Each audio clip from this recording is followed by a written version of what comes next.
কথা বলবো রিসেন্ট একটা টপিক নিয়ে। তো এই টপিকটা হচ্ছে গিয়ে পাকিস্তানে রিসেন্ট টাইমে একটা ট্রেন হাইজ্যাক করা হয়েছে। ট্রেনটার নাম হচ্ছে জাফর এক্সপ্রেস। সো এই ট্রেনটা পাকিস্তানের কোয়েটা থেকে আম, পেশোয়ারে যাচ্ছিল। কোয়েটা হচ্ছে পাকিস্তানের বালুচিস্তান যে প্রভিন্স আছে, প্রদেশ, ওই প্রদেশের রাজধানী। আর পেশোয়ার হচ্ছে পাকিস্তানের খাইবার পাখতুনখোয়া যে প্রদেশ আছে, সেই খাইবারের রাজধানী আর কি, পেশোয়ার। সো কোয়েটা থেকে পেশোয়ার যাওয়ার সময় এই জাফর এক্সপ্রেস ট্রেনটাকে হাইজ্যাক করা হয়। কিছু আহ, এটাকে কি বলে, সংস্থা বলবো না সংগঠন বলবো, সংগঠনের কর্মীরা এই ট্রেনটাকে হাইজ্যাক করেছিল আর কি। তো গতকালকে একটা নিউজ দেখলাম যে পাকিস্তানের সেনাপ্রধান যিনি, উনি আহ, বলতেছেন যে এই জাফর এক্সপ্রেস হাইজ্যাকের পিছনে ভারতের রয়ের হাত আছে আর কি। তো আমার কাছেও বিষয়টা অস্বাভাবিক কিছু মনে হয় না, থাকতে পারে। কারণ পৃথিবীতে যত কিছু নিন্দনীয় কাজ, তার পেছনে রয়ের হাত থাকে, এটাই খুব স্বাভাবিক একটা ব্যাপার। তো আমার ধারণা এই পাকিস্তানের যে জাফর এক্সপ্রেস ট্রেনটা হাইজ্যাকের পিছনে অবশ্যই ভারতের কোনো না কোনোভাবে হাত আছে আর কি। তো ভারতের অনেকেই অভিযোগ করে পাকিস্তানের এই বালুচিস্তান যে প্রভিন্সটা আছে, প্রদেশটা, এই প্রদেশটা নাকি পাকিস্তান থেকে আলাদা হয়ে যেতে চায়।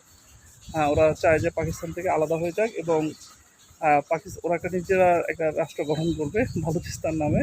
How funny. সো বিষয়টা হচ্ছে কি যে অনেকেই বলে যে পাকিস্তান সরকার নাকি বালুচিস্তান যে প্রভিন্সটা আছে, এই প্রভিন্সের নাকি উন্নতি করে না। বালুচিস্তানের কোনো ডেভেলপমেন্ট তারা করে না। আর এর বেশিরভাগটাই বলে যে এটা ভারতের অনেকেই দাবি করে থাকে। But the funny fact is that, যে আমরা যদি আহ, পাকিস্তানের প্রভিন্স যেগুলো আছে, প্রভিন্সগুলোর সঙ্গে যদি ভারতের কিছু রাজ্যের কম্পেয়ার করি, তাহলে একটা আশ্চর্যজনক একটা জিনিস চলে আসে আমাদের চোখের সামনে। তা হচ্ছে আমরা যদি দেখি যে পাকিস্তানের পাঞ্জাব যে রাজ্যটা আছে, পাঞ্জাব। সো পাঞ্জাবের মাথাপিছু আয় কত জানেন? প্রায় $2,000 আর কি, US ডলার। অর্থাৎ পাঞ্জাবের একজন মানুষ যে পাঞ্জাবে থাকে, সে প্রতি বছরে $2,000 করে ইনকাম করে।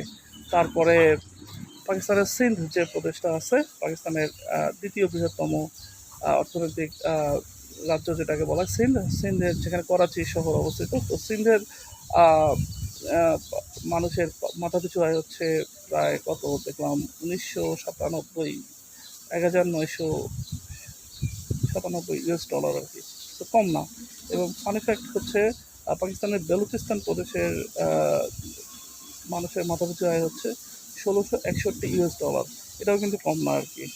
এটা যদি পাকিস্তান সরকার যদি ওদের কোনো ডেভেলপমেন্ট না করতে বা উন্নয়ন না করে, তাহলে 1661 ডলার কীভাবে ওরা প্রতি বছর ইনকাম করে আর কি। অ্যান্ড আরও সবচেয়ে মজার ব্যাপার হচ্ছে ভারতের যদি কিছু রাজ্যের কথা আমরা চিন্তা করি, যেমন উত্তরপ্রদেশ ভারতের অন্যতম প্রধান একটা রাজ্য। এই রাজ্যটা কিন্তু ভারতের অন্যতম প্রধান বড় একটি রাজ্য, এবং ভারতের মোট জনসংখ্যার অলমোস্ট 20%, হয়তো বা 15 থেকে 20% এই 24 কোটি মানুষ, 20% মেবি এই উত্তরপ্রদেশে বাস করে। এবং ফানি ফ্যাক্ট ইজ দ্যাট যে এই উত্তরপ্রদেশের মাথাপিছু আয় কত জানেন? অনলি $1,200। অর্থাৎ উত্তরপ্রদেশে একজন মানুষ প্রতি বছর $1,200 ইনকাম করে। এরপরে ভারতের অন্যতম প্রধান আরেকটা রাজ্য হচ্ছে বিহার। সো এই বিহারের মানুষের মাথাপিছু আয় হচ্ছে কত জানেন? মাত্র $900। দ্যাট মিনস বিহারের একজন মানুষ প্রতি বছর $900 ইনকাম করে, যেটাকে আপনি কম্পেয়ার করতে পারেন আফ্রিকার কোনো একটা কান্ট্রির সঙ্গে, লাইক কঙ্গো, অ্যাঙ্গোলা, সাদ, লাইক তারপরে আপনার সিয়েরা লিওন, এই টাইপের যে দরিদ্র দেশগুলো আছে আফ্রিকার, এই দেশগুলোর সঙ্গে আপনি বিহারের তুলনা করতে পারেন। এতটাই করুণ ওদের অবস্থা। অ্যান্ড সবচেয়ে মজার ব্যাপার হচ্ছে আমাদের প্রতিবেশী যে রাজ্যটা আছে, সেই পশ্চিম বাংলার মাথাপিছু আয় হচ্ছে অনলি $1,600। দ্যাট মিনস পশ্চিমবঙ্গের একটা মানুষ প্রতি বছরে অনলি $1,600 ইনকাম করে, যেটাকে আপনি কম্পেয়ার যদি করেন বালুচিস্তানের সঙ্গে, তাহলে দেখবেন যে বালুচিস্তানের থেকে পশ্চিমবাংলার মাথাপিছু আয় অনেক অনেক কম আর কি।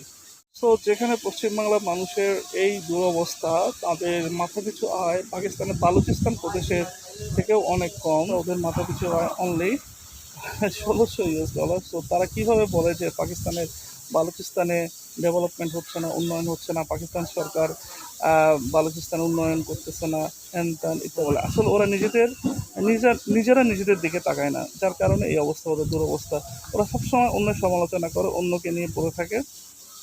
অথচ নিজেদের যে অনুন্নয়ন বা নিজেদের যে আন্ডার ডেভেলপড ওরা, নিজেদের যে ওদের মাথা পিছু আয় কম, এটা নিয়ে ওদের কোনো মাথা ব্যথা নাই। তারা সবসময় আছে এখন বলতেছে কি বালুচিস্তানের স্বাধীনতা চাই, বালুচিস্তান নিয়ে পাকিস্তান ডেভেলপমেন্ট করতেছে না। অ্যাকর্ডিং টু দেয়ার লজিক তাহলে তো পশ্চিমবঙ্গেরই স্বাধীনতা প্রাপ্য সবার আগে, কারণ ওদের মাথা পিছু আয় বালুচিস্তানের থেকেও কম আছে। তার মানে ওরা ওরা আন্ডার ডেভেলপ, ভারত সরকার ওদের কোনো উন্নয়ন করে নাই, তার কারণে তো মাথা পিছু আয় এত কম আর কি। তাহলে বিহারের স্বাধীনতা দরকার, কারণ বিহারের মাথা পিছু আয় একটা আফ্রিকার দেশের সঙ্গে কম্পারেবল। সো বিহারের স্বাধীনতা দরকার, উত্তরপ্রদেশের স্বাধীনতা দরকার, কারণ উত্তরপ্রদেশের মাথাপিছু আয় পাকিস্তানের প্রায় পাঞ্জাবের অর্ধেকের অর্ধেক হবে আর কি। তো তার মানে কি ওখানে তো তাহলে ওদেরও স্বাধীনতা দরকার আছে। তো ভিডিওটা কেমন লাগলো সবাই কমেন্ট করে জানাবেন, লাইক দিবেন, শেয়ার করবেন, অ্যান্ড অবশ্যই আমার চ্যানেলটাকে সাবস্ক্রাইব করবেন। তো ভালো থাকুন সবাই, আল্লাহ হাফেজ।